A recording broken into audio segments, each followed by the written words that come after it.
আসসালামু আলাইকুম। আপনাদের সুস্থতা এবং শুভকামনা নিয়ে শুরু করছি আমাদের আজকের বিষয় ডায়াবেটিস। বর্তমান বিশ্বে ডায়াবেটিস একটি মহামারী আকার ধারণ করেছে।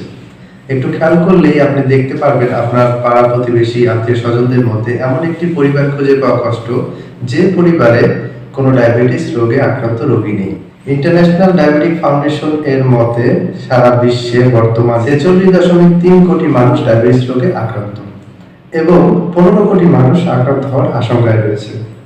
ডায়াবেটিস অ্যাসোসিয়েশন অফ বাংলাদেশ অনুযায়ী আমাদের বাংলাদেশে ডায়াবেটিস রোগীর সংখ্যা প্রায় ৮৩ লক্ষ। সারা বিশ্বের হিসাব অনুযায়ী বাংলাদেশ ডায়াবেটিস রোগীর ক্রমানুসারে ১০ম স্থানে রয়েছে এবং প্রথমে রয়েছে চীন। কেন এই ডায়াবেটিস এত মহামারী আকার ধারণ করছে? এর আগে আমাদের জানা উচিত ডায়াবেটিস আসলে কেন হয়, এই রোগটাই বা কেন। আসুন তাহলে আমরা জেনে নিই। আমাদের শরীরের উপরের অংশে একটি পাতার মতো দেখতে বেশ ছোট অগ্ন্যাশয় নামক একটি অঙ্গ আছে। এই অঙ্গটি এক ধরনের হরমোন উৎপন্ন করে যার নাম ইনসুলিন। এই ইনসুলিন আমাদের স্বাভাবিক বিপাক ক্রিয়ার পরিচালনার জন্য অত্যন্ত জরুরি। স্বাভাবিকভাবেই আমরা শর্করা জাতীয় খাবার যেমন ভাত, আলু, রুটি, মিষ্টি ইত্যাদি বেশি পরিমাণে গ্রহণ করি। এই শর্করা জাতীয় খাবার ডাইজেস্ট হওয়ার পর গ্লুকোজ বা চিনি হিসাবে আমাদের রক্তে আসে। আর এই ইনসুলিনের কাজ হচ্ছে এই চিনি বা গ্লুকোজ শরীরের বিভিন্ন অংশে বা মাংসপেশিতে ছড়িয়ে দেওয়া এবং সেখানে শক্তি উৎপন্ন করা। কোনো কারণে যদি ইনসুলিন উৎপন্ন হওয়া বন্ধ হয়ে যায় বা ইনসুলিন অকার্যকরী হয়ে পড়ে, তখন রক্তে চিনি বা গ্লুকোজের মাত্রা বেড়ে যাওয়াকেই ডায়াবেটিস বলা হয়। সাধারণত আমরা ৩ ধরনের ডায়াবেটিস রোগী পেয়ে থাকি। টাইপ 1, যদি কোনো কারণে মানবদেহের অগ্ন্যাশয় নামক অঙ্গটি ধ্বংস হয়ে যায় বা ইনসুলিন উৎপন্ন করার ক্ষমতা সম্পূর্ণরূপে হারিয়ে ফেলে, তখন আমরা তাকে টাইপ 1 বা ইনসুলিন ডিপেন্ডেন্ট ডায়াবেটিস বলে থাকি। এই ধরনের ডায়াবেটিস সাধারণত ছোট শিশুদের হয়ে থাকে। টাইপ 2 ডায়াবেটিস, কোনো কারণে যদি শরীরের ওজন অস্বাভাবিকভাবে বেড়ে যায়, যদি শরীরে অতিরিক্ত চর্বি জমে, যদি পেট স্বাভাবিকের তুলনায় বড় হয়ে যায় বা মোটা হয়ে যায়, তখন ইনসুলিন তার কার্যকারিতা হারিয়ে ফেলে, ধীরে ধীরে তার কার্যকারিতা কমতে থাকে। তখন রক্তে অতিরিক্তভাবে চিনির পরিমাণ বাড়তে থাকে, তখন আমরা তাকে টাইপ 2 ডায়াবেটিস বলে থাকি। জেস্টেশনাল ডায়াবেটিস বা গর্ভাবস্থায় গর্ভবতী মায়ের ডায়াবেটিস, সাধারণত গর্ভবতী মায়ের হরমোন পরিবর্তনের ফলে রক্তে চিনির পরিমাণ বাড়তে থাকে, তখন আমরা তাকে জেস্টেশনাল ডায়াবেটিস বলে থাকি। বর্তমান বিশ্বে টাইপ 2 ডায়াবেটিস মহামারী আকার ধারণ করেছে। এবার আসুন আমরা জেনে নিই কিভাবে আপনি বুঝবেন আপনার ডায়াবেটিস হয়েছে না হওয়ার আশঙ্কা রয়েছে। এটি বোঝার জন্য 2 ধরনের পদ্ধতি রয়েছে। প্রথমত, আপনারা ঘরোয়াভাবে অর্থাৎ কোনো ল্যাব টেস্ট বা ডাক্তার ছাড়াই কিছু লক্ষণ দেখে বুঝতে পারবেন আপনার ডায়াবেটিস হয়েছে কিনা। যেমন ঘন ঘন পানি পিপাসা লাগা, বেশিরভাগ সময় দুর্বল বা অস্থির লাগা, হঠাৎ করেই ওজন কমতে শুরু হওয়া, চোখে ঝাপসা দেখা, ঘন ঘন প্রস্রাব হওয়া, যে কোনো ধরনের ঘা শুকাতে অতিরিক্ত সময় লাগা। কিন্তু চিন্তার বিষয় হচ্ছে এই লক্ষণগুলো অনেক সময় আপনার ডায়াবেটিস হওয়ারও 1 থেকে 10 বছর পর দেখা দিতে পারে। এ কারণেই আমরা ডায়াবেটিসকে নীরব ঘাতক হিসাবে আখ্যায়িত করে থাকি। তবে এই সকল লক্ষণ আপনার বা আপনার পরিবারের কারোর মধ্যে দেখা দিলে যত দ্রুত সম্ভব আপনার নিকটস্থ ডাক্তারের পরামর্শ গ্রহণ করুন। এবার আসুন জেনে নেই কি কি পরীক্ষা করলে আমরা নিশ্চিত হতে পারবো যে আমাদের ডায়াবেটিস হয়েছে কিনা। সাধারণত ডায়াবেটিস রোগ নির্ণয়ের জন্য আমরা কিছু পরীক্ষা দিয়ে থাকি। তাদের মধ্যে এপিএস, আরবিএস, HbA1c, OGTT অন্যতম। এছাড়াও আরও কিছু পরীক্ষা রয়েছে।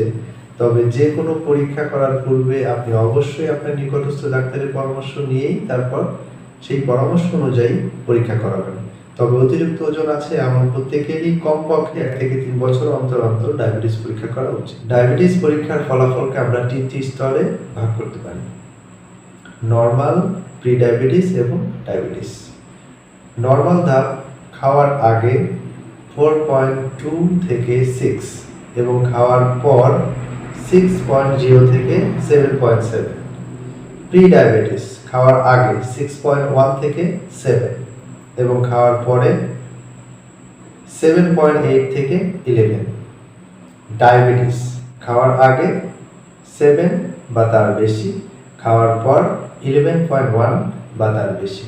এবারে আসুন জেনে নেওয়া যাক কাদের বা কোন ধরনের মানুষের এই রোগ হওয়ার সম্ভাবনা অনেক বেশি থাকে। যারা স্বাভাবিকের তুলনায় অতিরিক্ত মোটা, যাদের শরীরে অতিরিক্ত চর্বি আছে, যাদের বাবা মায়ের পারিবারিক ডায়াবেটিসের ইতিহাস আছে, যদি কারো উচ্চ রক্তচাপ বা রক্তে চর্বির পরিমাণ বেশি থাকে, কোনো কোনো ভৌগোলিক অবস্থান হিসাবে যেমন দক্ষিণ এশিয়া এলাকাভুক্ত জাতি, তাদের ডায়াবেটিসের ঝুঁকি বেশি থাকে। কোনো মায়ের যদি অতিরিক্ত ওজনের শিশু জন্মদানের ইতিহাস থাকে, যদি তার পলিসিস্টিক ওভারি নামক রোগের ইতিহাস থাকে, এছাড়াও পূর্বে যাদের রক্ত পরীক্ষার বর্ডার লাইন বা প্রি ডায়াবেটিস বা ডায়াবেটিস হওয়ার সম্ভাবনা ছিল, তাদের এই রোগ হওয়ার সম্ভাবনা অধিক পরিমাণে থাকে। এবার আমরা জানবো ডায়াবেটিস হলে আমাদের শরীরে কি কি ক্ষতির সম্ভাবনা রয়েছে। এমন অনেকেই আছেন যাদের ডায়াবেটিস 20 থেকে 30 মিলিমোল বা তারও বেশি, কিন্তু তাদের কোনো অসুবিধা হয় না। ফলে তারা অভিযোগ করেন, আমরা কেন ওষুধ খাবো, আমরা কেন নিয়মকানুন মেনে চলবো, আমরা তো ভালোই আছি। আর এজন্য আমরা ডায়াবেটিসকে নীরব ঘাতক ব্যাধি বলে থাকি। এই রোগ আস্তে আস্তে আপনার রক্তনালীর গায়ে চর্বি জমাট বাঁধিয়ে ফেলে, আর এটি তখন ব্লক হয়ে যায়। আর এই ঘটনাটি যদি হার্টে হয় তাহলে হবে হার্ট অ্যাটাক, যদি ব্রেনে হয় তাহলে হবে স্ট্রোক, যদি কিডনিতে হয় তাহলে হবে কিডনি ফেলিওর, যদি চোখে হয় তাহলে চোখে দৃষ্টিশক্তি হারিয়ে যাবে, যদি পায়ে হয় তাহলে হবে ফুট আলসার, এতে অনেক সময় পা কেটে ফেলতে হতে পারে। এছাড়াও যখন রোগীর অতিরিক্ত ডায়াবেটিস বেড়ে যায় তখন হঠাৎ করে রোগীর রক্তচাপ অস্বাভাবিকভাবে কমে যায়, শরীর পানি শূন্য হয়ে পড়ে এবং রোগী অজ্ঞান হয়ে পড়ে, যাকে আমরা মেডিকেলের ভাষায় ডায়াবেটিস ইমার্জেন্সি বলে থাকি। এমন অবস্থায় রোগীকে দ্রুত চিকিৎসা দিতে না পারলে তাকে বাঁচানো সম্ভব হয় না। আশা করি আপনারা বুঝে গেছেন ডায়াবেটিস কতটা মারাত্মক হতে পারে, কিন্তু এই অসম্ভব মারাত্মক রোগ খুব সাধারণ নিয়ম কানুন মেনে চললেই নিয়ন্ত্রণ করা সম্ভব। এর জন্য কোনো ওষুধেরও প্রয়োজন হয় না। আমরা সবাই জানি রোগ নিরাময় থেকে রোগ প্রতিরোধ করা জরুরি। তাই আমরা এবারে জানবো কিভাবে আমরা ডায়াবেটিস প্রতিরোধ করতে পারি, এবং ইতিমধ্যে যারা এই রোগে আক্রান্ত হয়েছে তারা এই রোগটিকে কিভাবে ওষুধ ছাড়াই নিয়ন্ত্রণ করতে পারবেন। এজন্য সর্বপ্রথম আমাদের লাইফস্টাইল বা জীবন ধারণের প্রক্রিয়া পরিবর্তন করতে হবে। আমরা আমাদের উচ্চতা অনুযায়ী সঠিক ওজন নিয়ন্ত্রণ করতে পারি। এই জন্য আমাদের পরিমিত খাদ্য এবং পরিশ্রমের মধ্যে একটি ভারসাম্য বজায় রাখতে হবে। বর্তমানে দেখা যায় ছোট বাচ্চারা অতিরিক্ত পরিমাণ ফাস্ট ফুড বা অধিক ক্যালোরিযুক্ত খাবার গ্রহণ করে, যেমন মিষ্টি পানীয়, পেস্ট্রি কেক, মিষ্টি, চিকেন ইত্যাদি। দিনের বেশিরভাগ সময় বাসার মধ্যে ভিডিও গেম বা কম্পিউটার নিয়ে পড়ে থাকে, ফলে তাদের ছোট বয়সেই শরীরে অতিরিক্ত চর্বি জমতে শুরু করে এবং পরবর্তীতে তাদের ডায়াবেটিসের ঝুঁকি অধিক পরিমাণে বেড়ে যায়। তাই তাদের বাবা মায়ের উচিত বাচ্চাদেরকে বাইরের খাবার বা কোনো প্রকারের প্রসেস ফুড থেকে দূরে রাখা, প্রতিদিন কমপক্ষে 1 ঘন্টা বাড়ির বাইরে মাঠে খেলতে দেয়া, এছাড়াও বাচ্চাদের বয়স ও উচ্চতা অনুযায়ী সঠিক ওজন নিয়ন্ত্রিত হচ্ছে কিনা তার যথাযথ খেয়াল রাখা। এবারে বলবো প্রাপ্তবয়স্কদের জন্য শর্করাযুক্ত খাবার কম খাওয়ার চেষ্টা করবেন। এক্ষেত্রে অবশ্য আপনারা ডায়াবেটিস প্লেট মডেল অনুসরণ করতে পারেন। ডায়াবেটিস প্লেট মডেলটি হলো একটি প্লেটকে 4 ভাগে ভাগ করবেন, তারপর 1/2 অংশ প্রোটিনযুক্ত খাবার নেবেন, 1/4 অংশ নেবেন ভাত বা রুটি, ফলে শর্করা খাবার এমনিতেই কমে যাবে, এবং 1/4 অংশ নেবেন সালাদ। আমিষ জাতীয় খাবার বেশি খাবেন, নিয়মিত হাঁটা এবং ব্যায়াম করার অভ্যাস করবেন। এক্ষেত্রে যদি আপনার সময়ের অভাব হয় তাহলে প্রতিদিন যে সময়টাতে আপনি ঘুম থেকে ওঠেন ঠিক তার 1 ঘন্টা আগে ওঠার চেষ্টা করবেন, ফলে আপনি ব্যায়াম বা শারীরিক পরিশ্রমের জন্য 1 ঘন্টা সময় অতিরিক্ত পাবেন। একই সঙ্গে পেট ভরে অনেক খাবার না খেয়ে প্রতি বেলায় অল্প অল্প করে খাবার খাওয়ার চেষ্টা করবেন। এতে যদি ঘন ঘন ক্ষুধা লাগে তাহলে শুধু পানি পান করবেন। উচ্চতা অনুযায়ী ওজন নিয়ন্ত্রণ করবেন এবং প্রতি মাসে অন্তত 1 বার ওজন পরিমাপ করবেন।